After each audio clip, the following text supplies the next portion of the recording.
Hi, my name is Omar al and I am a senior at the University of Illinois Urbana-Champaign, majoring in community health. I'm also currently going to dental school in the fall, and I am an intern for Caregiving Years Academy with Denise Brown. Yes, yes. Hi, Omar. How are you? I'm good, how are you? Good, good. Okay. Um, is it okay if we record this conversation? Yes. Okay. So then I go into the first question, okay. In about a minute, can you tell me about your current or previous caregiving situation? And I'll also keep track of time and let you know when you're at 1 minute. Okay. I helped my parents. I helped my dad for just about 20 years. He died in July of 2023. And I helped my mom for 7 years, and she died in August of 2022.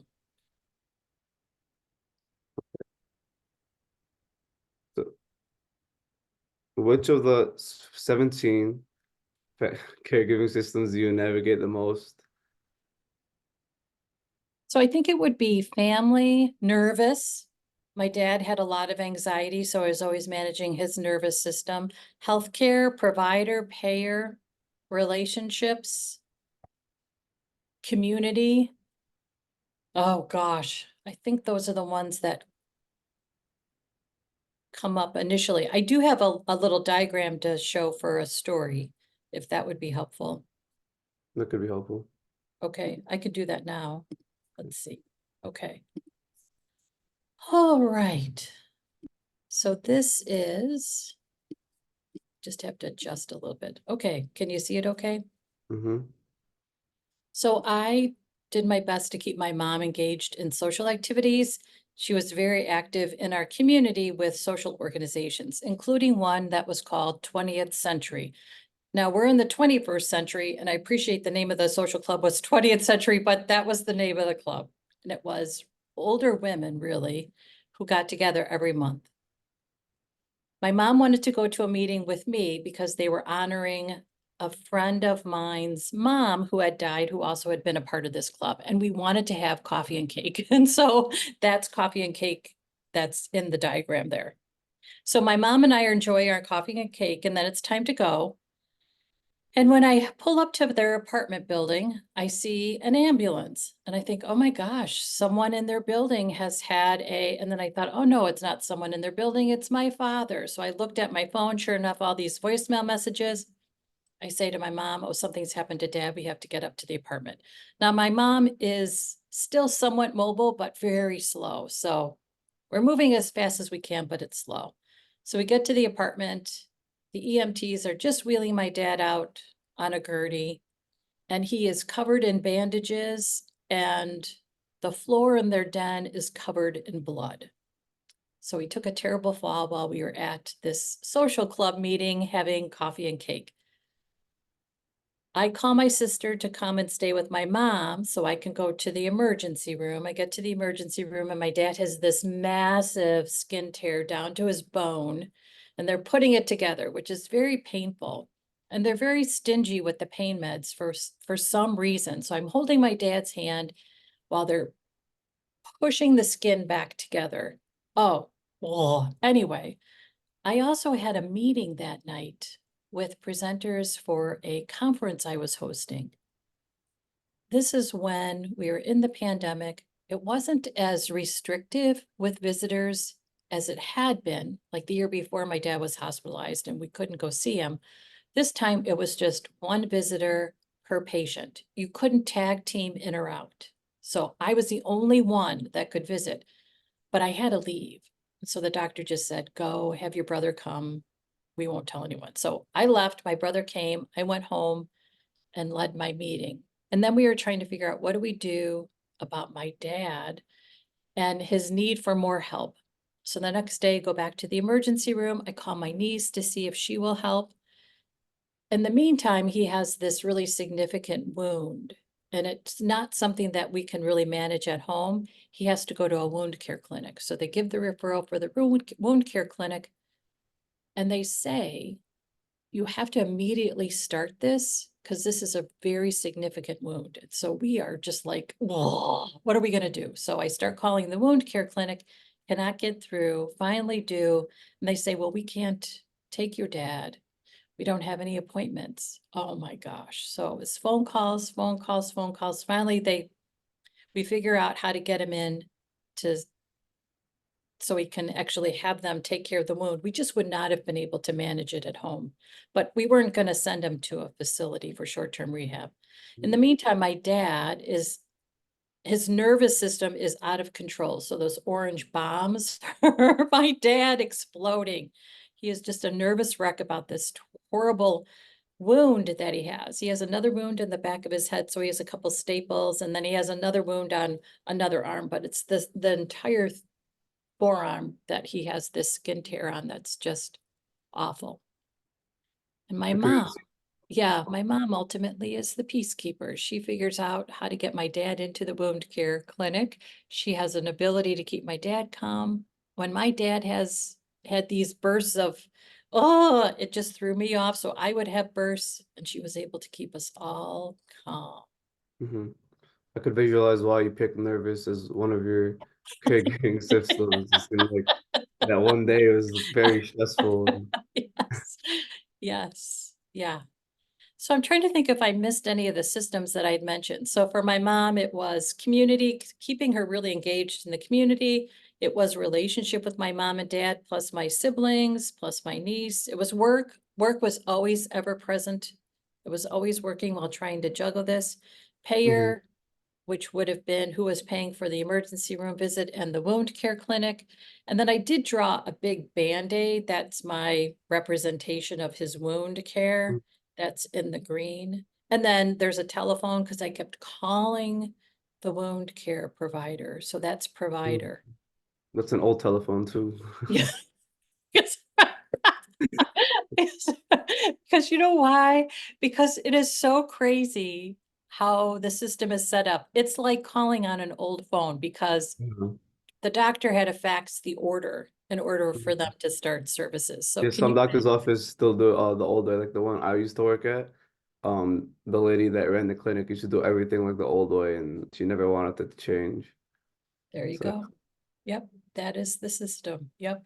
mhm, Yeah, so I think I got it. And I also tried to represent my dad's fall, that's crash, and then that's the lines are the wound, and then there's blood dripping out of the wounds. So I had to mhm, clean up all this blood before I went to the emergency room. So you're also experiencing all this gore and then just trying to go about like the next thing you have to worry about. So I'm in the emergency room while they're, oh, and then I have to get my brother, and then I have to go and lead a meeting as if nothing happened, as if I hadn't been trying to keep my dad calm, begging for pain meds, cleaning up mhm. blood. Yeah, Yeah, it's a lot. yeah. But it's also something you can only understand because it's something that you went through personally. Like if I were to look at this for the first time, I feel like I would need you to explain it to me. Yes. Right. So when you look at this, what stands out to you?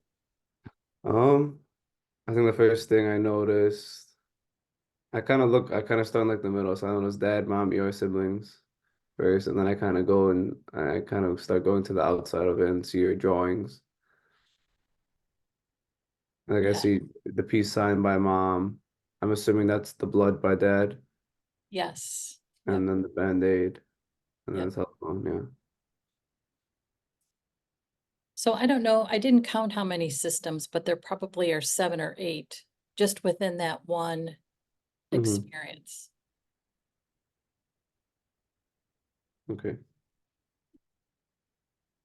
So tell me about one or two situations that required you to navigate multiple systems. I think this So, answered that question as well, right? yep. So that was my example. Yep. Okay, okay. And what emotions describe what it's like to navigate the systems? Yeah. What would be, well, it's stressful, it's overwhelming, it's frustrating. It's scary. And I don't mean like, horror. I mean, it's scary like, oh my gosh, how are we going to manage this new wound? How are we going to make sure that his wound heals? You just feel this pressure to make it right when it's hard to make it right. And it's also intimidating too. Like my dad was an intimidating person to me. And then trying to, for instance, get the help we needed when it's just not responding, that feels intimidating too. Like, well, what are we going to do if we can't get him into the wound care clinic? What are we going to do? Because we just could not have been able, we wouldn't have been able to take care of that at home.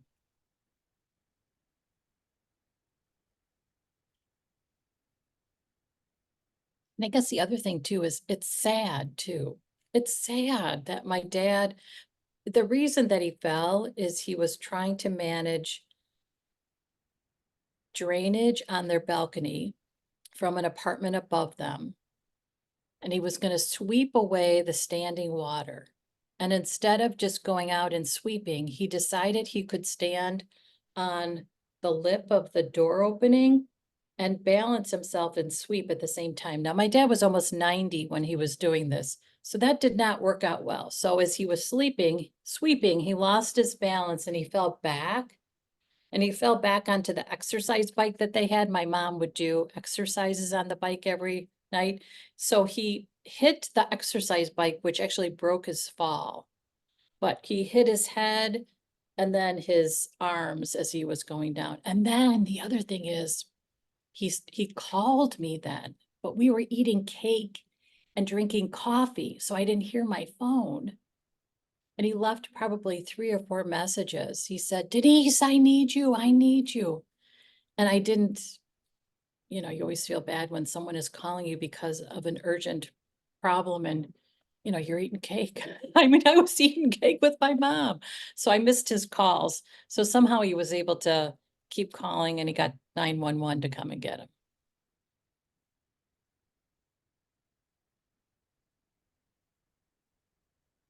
Okay, what helps you cope when you have to navigate these systems? I always would call my brother and just tell him what was going on. And he always just listened. He was never thrown for a loop, no matter what I called to tell him. He was just like, okay, yeah, I'll come. I'll be there. So he was helpful.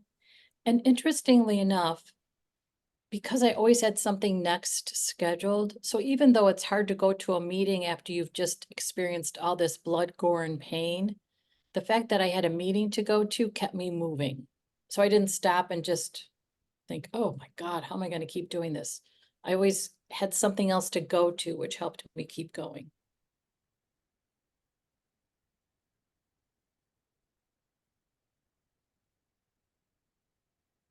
And then after a particularly difficult experience navigating systems, what would you love to do or have that will help you? Some examples would be like time for yourself, giving yourself a treat, time to vent with another who gets it, like your brother, or reimbursement for time to spend navigating the systems. Oh my gosh, you know what? Okay, yeah. If there had been a little stipend, a little check I could have picked up on my way out of the emergency room, that would have been nice. That'll never happen, but a little stipend, that would have been good. And I guess, I think it's a prepared meal. So this happened late afternoon. When I got home, I had to go into that meeting, so I probably didn't have anything to eat that night. But if there's some trigger that orders a meal for you so that you always have something that's ready for you that you don't have to prepare, I think that would have been nice.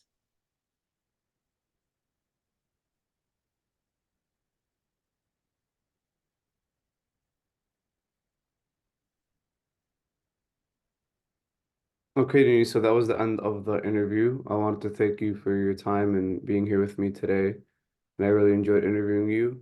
And I wanted to invite you to join 53 minutes with a certified caregiving consultant. I'll put the link in the chat as well. And I think that's it.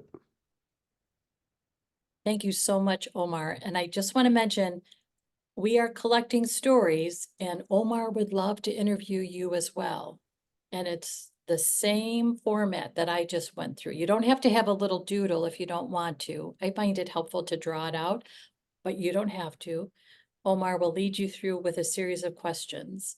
And we are collecting this data as part of their internship project. So it's very important that they hear from you. So I put a link in our show notes for you to schedule time with Omar, because he would love to connect with you and hear your story.